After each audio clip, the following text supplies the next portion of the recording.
สบายดีมิดหมอแคนแฟนหมอลำสาวบางอ่อนเสียงทองสุขสุคนเนาะผู้ใดเข้ามาเบิ่งในไลฟ์สดนี่ก็กดไลค์กดแชร์สาวหมอลำแน่มื้อนี้สาวหมอลำสิมาร้องเพลงสู่ฟังอีกพี่น้องเนาะติดตามทั้ง2 YouTube สาวบางอ่อนเสียงทองแน่เด้อพี่น้องเนาะกดไลค์กดแชร์สาวหมอลำเด้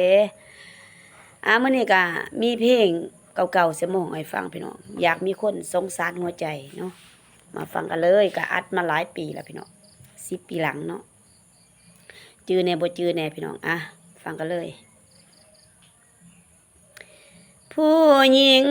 คนนี้เคยถูกแฟนทิ่มมาแล้ว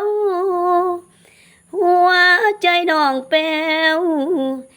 เจ็บแผลมาแล้วหลายปีย้อนเกิดมาจนน้องนี่เป็นคนบ่มีบ่ผู้บ่าวแถวนี้ใจดีเมตตาสงสารวันน้องถูกทิ่มน้องนี่เหมือนตายทั้งเป็นน้องเจ็บทั้งคืนทั้งเวลไผเด้สิมาสงสารมาสวยแก้ไขห้องให้ทุกคืนทุกวันน้องอยากมีคนสงสารหากมันกับน้องจนตายผู้ชายแถวนี้